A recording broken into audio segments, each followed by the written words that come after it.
Assalamualaikum warahmatullahi wabarakatuh. Hmm, Kembali lagi Anda bertemu saya di channel ini, dan akan kembali menjelaskan rangkaian materi yang berhubungan dengan TOEFL test. Dalam hal ini, jenis soal yang ada di TOEFL test itu di session 2, yaitu Structure and Written Expression. Terkhusus untuk seri kali ini, saya akan concern menjelaskan tentang bentuk soal yang akan Anda hadapi atau Anda dapatkan di written expression di soal 16 sampai soal 40, yang tipe soalnya itu adalah menampilkan deretan kalimat yang diberi garis bawah untuk 4 kata dalam kalimat tersebut dan diberi option A, B, C, D untuk Anda recognize sebagai kata yang letaknya salah, bentuknya salah, kelas katanya salah dalam kalimat tersebut. Nah, untuk itu, dari yang seri 1 saya sudah jelaskan, introduction-nya saya sudah jelaskan. Di sini kita akan lanjutkan materi-materi. Jangan lupa Anda subscribe, like, dan komen di video kali ini. Selamat menonton.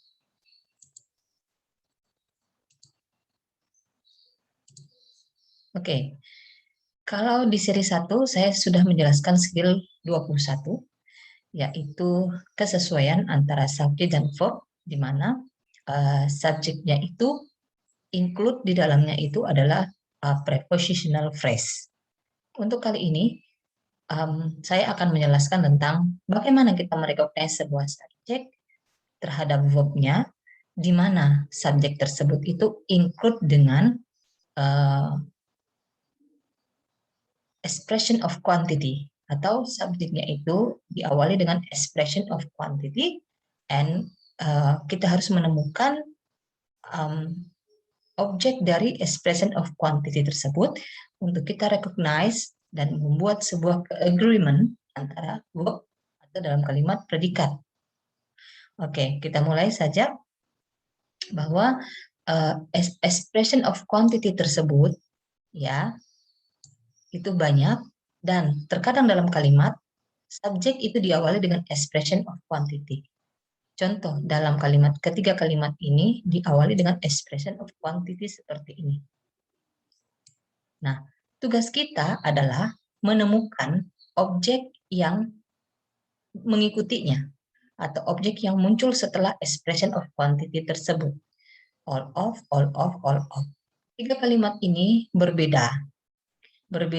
Walaupun diawali dengan all of, all of, all of, dia berbeda strukturnya. Kenapa? Karena berbeda pula bentuk objek yang mengikuti setelah expression of quantity ini. Ya, dan disinilah kita harus piawai untuk merecognize. Ingat, skill 20, 21 dan seterusnya ini masih concern kepada kepiawaian Anda mengetahui kesesuaian antara subjek dan predikat. Okay? Antara subjek dan predikat. Nah, di kalimat ini subjeknya adalah all of the book, all of the books, all of the information, itu subjeknya. Ya. Tetapi Anda perlu pahami bahwa semua subjek ini diawali dengan expression of quantity, di mana expression of quantity all, most, or some, dia dikategorikan singular or plural bergantung kepada apa objek yang mengikuti setelahnya. So, mari kita lihat satu-satu. Untuk kalimat pertama, all of the book, itu diikuti objek dalam bentuk singular, the book. The book itu adalah satu kumpulan buku. Oke, maka dia dikategorikan all of the book, subjek ini posisinya singular atau tunggal. Ya, menjelaskan seluruh buku, kumpulan buku tersebut. Ya, itu kenapa katanya menyenangkan. Nah, rujukan subjek di sini, rujukan subjek yang dimaksud di sini dalam bentuk singular. Oleh karena setelah expression of quantity all of itu diikuti oleh subjek dalam bentuk singular. Maka betul predikat atau verb yang digunakan itu dalam bentuk singular juga, yaitu was. Interesting. Okay, next. What is the difference with the second one? all of the books were interesting. Kelihatannya sama, tetapi kenapa di sini menggunakan to be dalam bentuk plural? Itu bisa jadi karena setelah expression of quantity all of diikuti oleh objek dalam bentuk plural. Betul di sini kumpulan buku, tetapi kumpulan buku. Oke, kumpulan-kumpulan. So more than one book collection. Lebih dari satu kumpulan buku. Ya, the book diakhiri dengan huruf S. So it means that the subject here is a plural. The subject here is a plural. Must be followed by the verb in the plural one. Jadi, jika subjeknya dalam bentuk plural seperti ini, harus diikuti verb dalam bentuk plural juga. Maka pemilihan to be yang betul adalah were interesting. Oke. Nah, di dalam kelas kata noun ada countable and uncountable noun. Yang termasuk dalam uncountable noun here is sesuatu yang tidak bisa kita hitung. Itu semuanya dikategorikan singular. The information, the sadness, the happiness, the willingness, the successfulness, seperti itu. Ya, kita tidak bisa hitung, maka dikategorikan sebagai uncountable noun. Dalam hal ini dikategorikan sebagai the singular one. So, betul penggunaan verb atau predikat atau to be dalam hal ini yang digunakan juga dalam bentuk plural. Was interesting. Ya, sekian. And next, apa saja itu expression of quantity? Expression of quantity adalah kata-kata yang mengekspresikan jumlah, ya, dari objek yang dimaksud. Nah, bisa Anda lihat di sini. Di sini ada all, most, some. Agreement kalimat atau agreement antara subjek dan verbnya ini, itu sangat bergantung dengan objek yang muncul setelahnya. Jadi poinnya itu yang kita lihat di sini. Sembari kita mengingat ya, apa saja expression of quantity itu apa saja?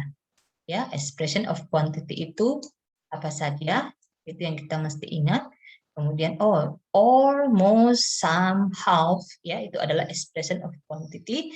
Nah, remember how to recognize the agreement if you see the object followed by, atau the object followed then. Nah, after the expression of quantity seperti ini, ya, jika objek di sini dalam bentuk singular, ya, walaupun kita merasa some itu kan merujuk kepada hal lebih dari satu. Iya, tetapi jika diikuti oleh preposisi of, maka dia itu adalah expression of quantity. Meaning-nya itu sangat bergantung dengan objek yang mengikuti setelahnya. Jadi jika objeknya plural, maka verb dalam hal ini yang digunakan juga harus plural. Jika objeknya singular, verb dalam hal ini yang digunakan juga harus singular. So it is singular followed by the verb in singular too. Ya, dan sebaliknya. Nah, verb itu maksudnya apa? Verb itu adalah kata kerja yang disusun, boleh jadi satu kata atau lebih dari satu kata. Dalam hal ini sejumlah tenses yang mesti Anda pahami polanya, yang ketika dimasukkan dalam kalimat, kata kerja tersebut berfungsi sebagai predikat. Jadi, kepengetahuan paling dasar yang mesti Anda pahami adalah kesesuaian antara subjek dan verb, dalam hal ini predikat dalam kalimat tersebut. Itu yang paling basic untuk Anda bisa paham mau mengerjakan soal-soal yang lain dalam TOEFL test. Nah, jika sudah demikian, mari kita coba pahami soal exercise 21 di sini. Nah, di sini ada direction-nya, cycle the object that the verbs agree with. Oke, ini ya. Quantity expression of the subject, underline the subject once. Jadi jika Anda temukan subjeknya, beri garis bawah sekali, dan the verb twice, verbnya atau predikat kalimat tersebut 2 kali. And after that, cycle the object Setelah itu lingkarilah objek yang muncul setelah expression of quantity. Ya, expression of quantity apa saja itu? Ada all, most, some, half.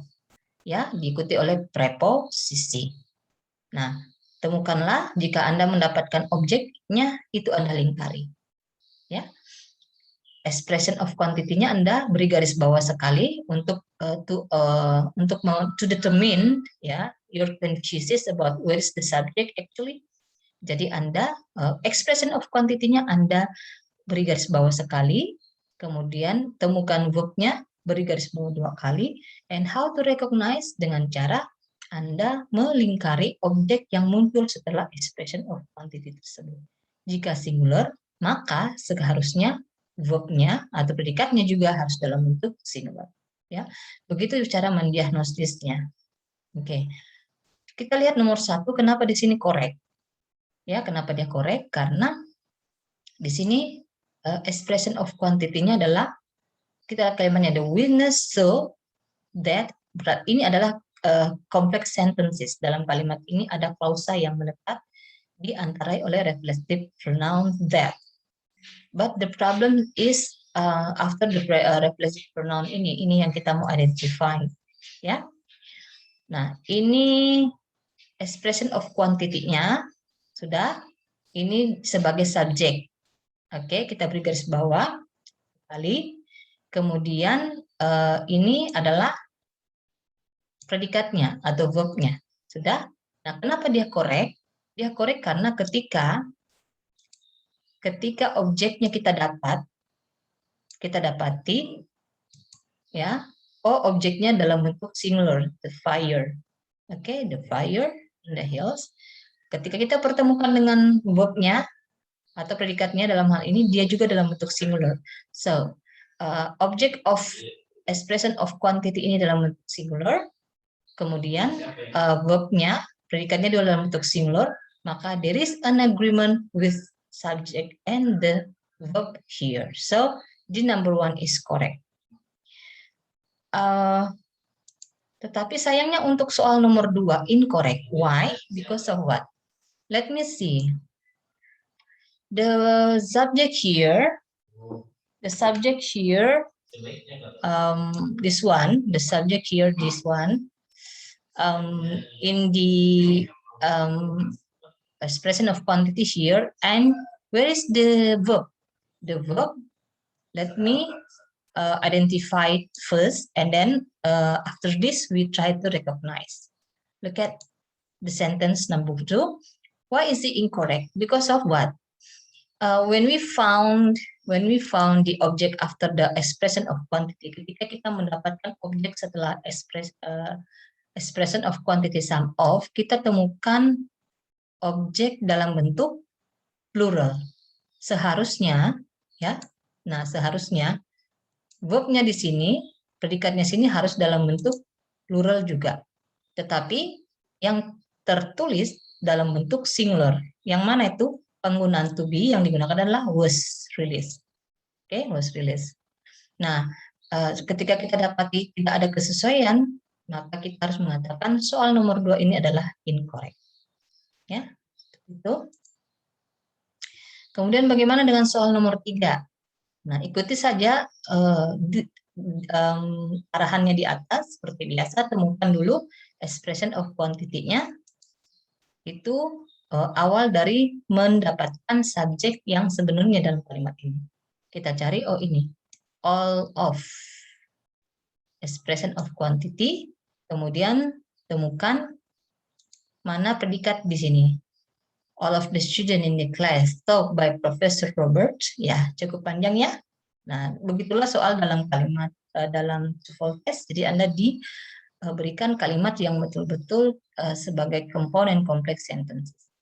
Kalau saya lihat di sini, maka verb atau predikat dalam kalimat ini adalah is required. Oke, is required. Nah, subjek ini disusun oleh expression of quantity. Kemudian kalau kita hubungkan dengan materi seri pertama, di situ juga ada prepositional phrase. Yang mana itu prepositional phrase? Oke, saya beri tanda satu-satu dulu. untuk di materi ini dulu saya beri tanda dulu supaya kita konsisten untuk seri ini menjelaskan tentang expression of quantity. Saya sudah dapatkan ini subjeknya diawali dengan all of expression of quantity, maka kemudian saya dapatkan verb atau predikatnya is required. Oke, harusnya ini ada agreement. Misalnya predikat verbnya ini dalam bentuk singular, tebakan kita harusnya subjeknya ini juga harus dalam bentuk singular. Is it the sentence number 3 correct or incorrect? Let us see. Let us recognize it. Oke, saya coba temukan objeknya. Setelah expression of quantity all of, objeknya adalah satu kata atau satu phrase yang diikuti setelah expression of quantity ini. Maka yang terdekat ini the students. Ya, oke, the students. Itu saja. How about in the class taught by the Professor Roberts? Ingat materi yang lalu, in the class taught by the Professor Roberts itu adalah prepositional phrase, oke? Yang kita tempatkan, yang phrase yang kita letakkan di sini untuk satu bagian subjek untuk lebih membuat hal yang spesifik tentang kumpulan murid-murid yang dimaksud itu. Ya, jadi murid-murid yang diajar oleh Profesor Robert, bukan profesor yang lain. Nah, kalau bagaimana caranya membuat hal yang lebih kelas spesifik dalam kalimat tersebut, itu kita bisa tambahkan phrase di subjek yang kita maksud dengan cara kita nambahkan di sini prepositional phrase, tambahkan preposisi, kemudian phrase yang kita maksudkan, seperti itu. Nah, kembali lagi di materi ini. Ketika saya mendapatkan kalimat seperti ini, maka saya bisa katakan soal nomor 3 ini adalah incorrect. Kenapa? Karena ketika kita lihat objek dari objek yang muncul setelah expression of quantity all of itu dalam bentuk plural, harusnya is required itu juga harus dalam bentuk plural, yaitu be, penggunaan be di sini harusnya was, ya, harusnya was bukan is. So, jika sudah seperti itu, maka soal nomor 3 ini kita bisa katakan sebagai soal yang salah atau kasih huruf I. Ya, I itu adalah incorrect. Seperti itu untuk soal nomor 3. Nah, oke. Selanjutnya untuk soal nomor 4, seperti biasa. Jadi, teman-teman kalau mau piawai itu jangan bosan untuk mendiagnostis dulu soal-soal ini sebelum kemudian nanti mencoba mengerjakan soal dalam bentuk TOEFL test di written expression itu yang 4 kata dalam setiap kalimat itu diberi garis bawah kemudian diberi option-option, ya. Untuk paham lebih awal dari itu adalah kita membuat diagnostis jawaban dari soal-soal seperti ini. Ya, ini ada sampai 10. Soal selebihnya nanti Anda bisa kerjakan sendiri. Saya kasih arahan lagi saja gimana mengerjakannya. So, ikuti saja arahan yang ada bahwa pertama-tama itu temukanlah dulu expression of quantity-nya.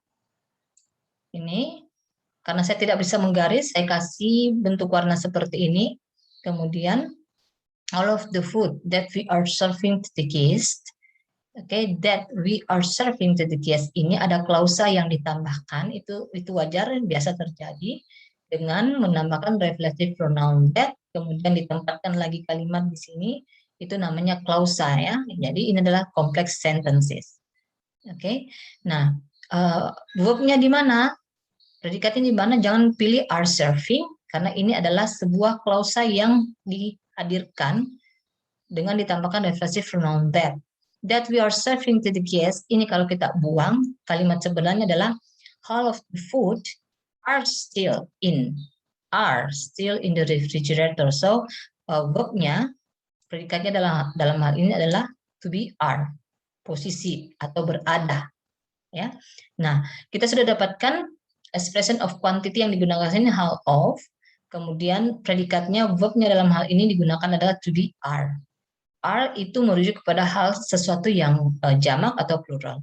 So, di kepala kita sudah ada identifikasi bahwa harusnya subjek atau objek yang muncul setelah expression of quantity itu juga harus dalam bentuk jamak atau plural. Nah, jika kita lihat objeknya, the food, kita bisa katakan, ya objeknya the food, kita bisa katakan bahwa ya ada ketidaksesuaian antara subjek dan verb, di mana food dalam hal ini the food ini adalah sejumlah makanan tetapi dalam bentuk singular. Oke, nah harusnya verb yang digunakan di sini juga harus dalam bentuk singular, yaitu kita gunakan is. Oke, maka untuk soal nomor 4 ini kita kategorikan sebagai soal yang salah atau kita beri huruf I atau I di tempat yang disediakan. Saya kira untuk hari ini itu saja dulu. Selebihnya itu coba dipahami, coba dikerjakan dulu. Dan jika Anda sudah mencobanya, kemudian ingin mengetahui bagaimana jawaban sebenarnya, itu nanti saya akan sertakan dalam deskripsi di video ini. Akan ada saya sertakan link di bawahnya untuk menemukan kunci jawaban dari soal yang tadi. Tapi saran saya jangan buka dulu kunci tersebut, tetapi upayakan untuk mengerjakan dulu soal-soal selanjutnya yang tidak sempat saya bahas di sini. Untuk penjelasan kali ini saya kira cukup sekian dulu, semoga bermanfaat dan jangan lupa subscribe, like, and if you have a comment with this video, I allow you to sign or to write down in the comments column. Thank you for your attention. Terima kasih atas perhatiannya. Kita ketemu lagi di video-video berikutnya.